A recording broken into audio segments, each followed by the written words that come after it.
और हार अधर्म। सतयुग में राजा दशरथ का राज्य था। उनकी 3 रानियां थी, कौशल्या, कैकई और सुमित्रा। रानी कैकई उन्हें अति प्रिय थी। एक बार युद्ध में महाराज अपनी रानी कैकई को सारथी रूप में ले गए थे और उस युद्ध में रानी ने उनकी जान बचाई थी। तब भाव में भरकर राजा जी बोले, प्रिय, तुमने मेरी जान बचाई है। मैं तुमसे बहुत प्रसन्न हूँ। तुम मुझसे कोई भी 2 वरदान मांग लो। महाराज, मुझे कुछ नहीं चाहिए। लेकिन मैं अपने शब्द वापस नहीं ले सकता। तो ठीक है, मैं वक्त आने पर जरूर मांगूंगी। इस तरह महाराज ने परिणाम सोचे बिना वचन दे दिया। और देखते ही देखते समय निकलता गया। फिर महाराज के 4 पुत्र हुए।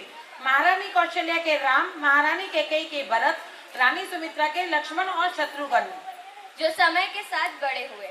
एक बार राजा जनक जी ने सीता जी के स्वयंवर के लिए समाचार दिया। तब वहां कई राजा व राजकुमार पहुंचे। मुनि विश्वामित्र भी राम लक्ष्मण को लेकर वहां गए। स्वयंवर की शर्त थी कि धनुष उठाना है, मगर कोई भी धनुष को हिला भी नहीं सका। तब राजकुमार राम विश्वामित्र जी की आज्ञा से आगे आए।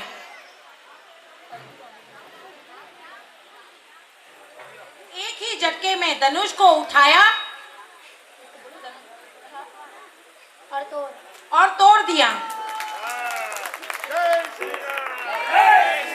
राम राम जय राजा राम, राम राम जय सीता राम, राम राम जय राजा राम राम जय सीता राम।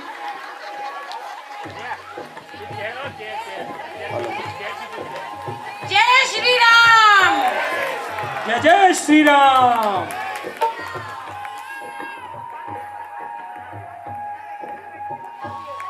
स्वयंवर की सूचना मिलने के बाद दशरथ जी के 4 पुत्रों का विवाह जनक जी की 4 पुत्रियों से हो जाता है। फिर दशरथ जी घोषणा करते हैं कि अब मैं ये राज्य राम को सौंपकर मुक्त होना चाहता हूँ। सभी नगरवासी ये सुनकर प्रसन्न हो गए, पर मंत्रा ये नहीं चाहती थी। मंत्रा, आज मैं बहुत खुश हूँ। मेरे प्रिय राम इस राज्य के राजा बनने वाले हैं। महारानी, इसमें आप इतनी क्यों खुश हो? क्यों, तुम खुश नहीं? मैं तो आपके और राजकुमार भरत के बारे में सोच के चिंतित हूँ। ये तुम क्या कह रही हो?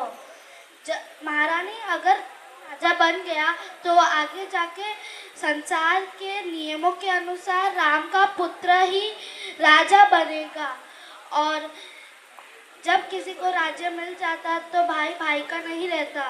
तुम नहीं जानती, मेरा राम ऐसा नहीं है।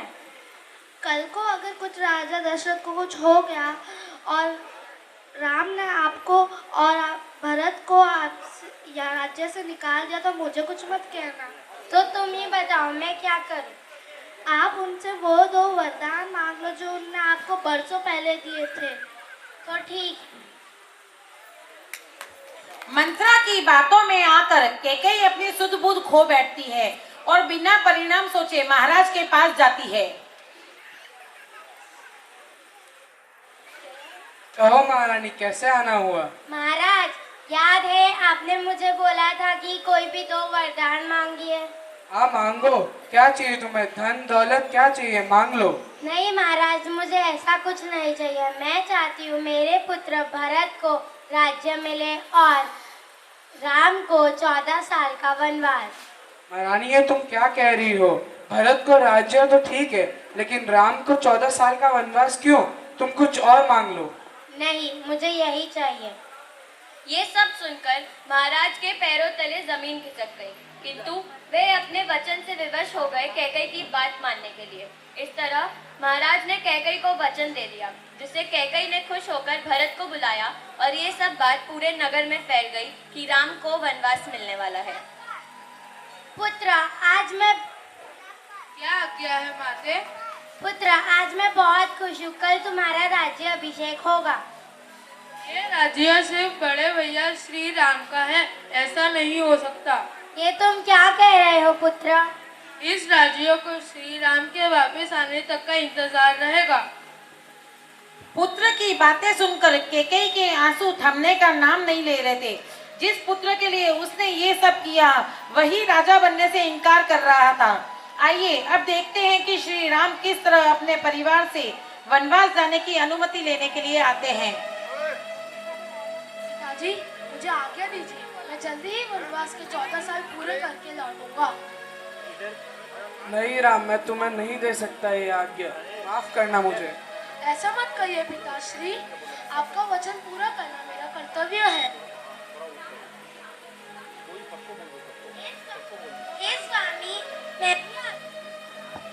हे स्वामी, मैं भी आपके साथ चलूंगी। जहाँ मेरे स्वामी वही मेरा घर। भैया, मुझे भी अपने साथ ले चलो। मुझे भी आपकी सेवा का लाभ उठाना है। और फिर दशरथ जी का दिल भर आया और वे फूट फूट के रोने लगे।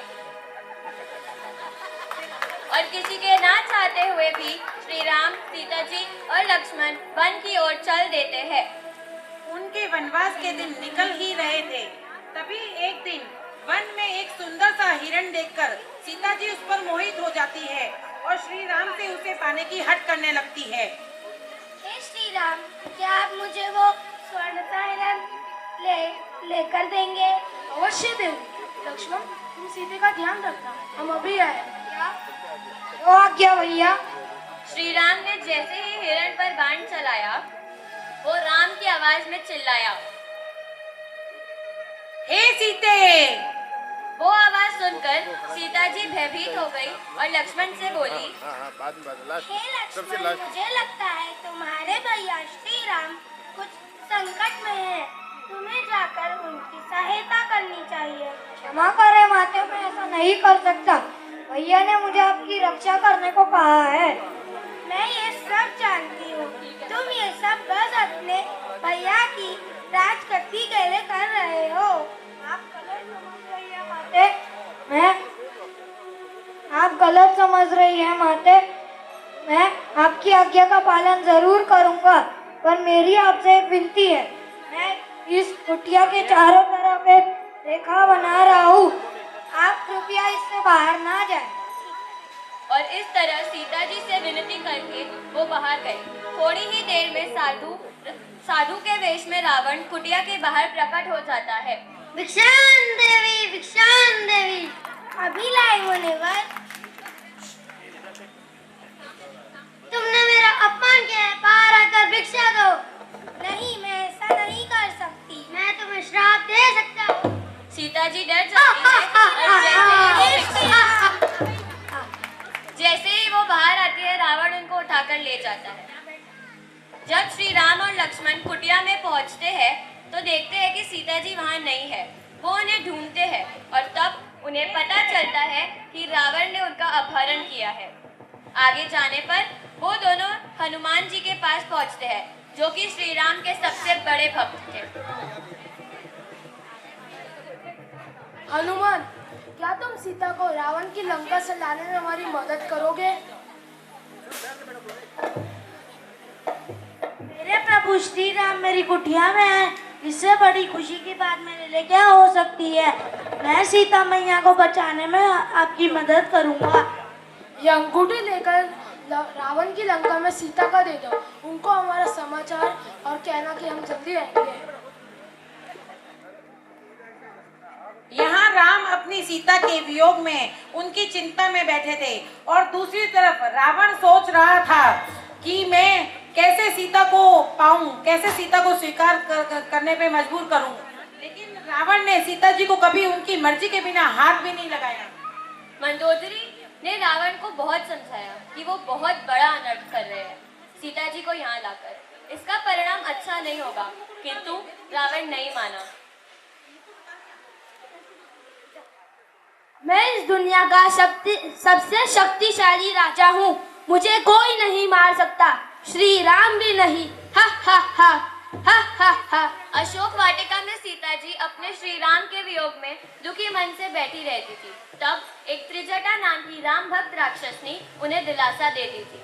तभी हनुमान जी सीता जी को ढूंढते हुए आते हैं और पेड़ पर से अंगूठी सीता जी की तरफ फेंकते हैं।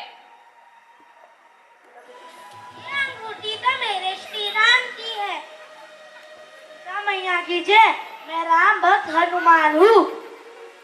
हे हनुमान, क्या मेरे राम मुझे याद करते हैं? मेरे प्रभु श्री राम दिन रात बस आपकी चिंता में ही लगे रहते हैं। वो मुझे लेने कब आएंगे? मेरे प्रभु श्री राम आपको जल्दी लेने आएंगे। फिर श्री राम जी की वानर सेना की मदद से लंका पहुंचते हैं और यहाँ पर युद्ध शुरू होता है। जब राम जी किसी भी तरह से युद्ध में रावण को पराजित नहीं कर पा रहे थे, तब रावण का भाई विभीषण उन्हें रावण की मृत्यु का राज बताता है। बस फिर क्या था, श्री राम जी ने अपना बाण चलाया रावण की नाभि पर। हा हा हा हा हा हा, मुझे कोई नहीं मार सकता, मैं अमर हूँ। जय श्री राम, जय श्री राम। और इस तरह रावण ने राम जी ने रावण का वध कर दिया और बुराई पे अच्छाई की जीत हासिल हुई। बोलो श्री राम की जय। बोलिए रामचंद्र भगवान की जय। जय जय श्री राम।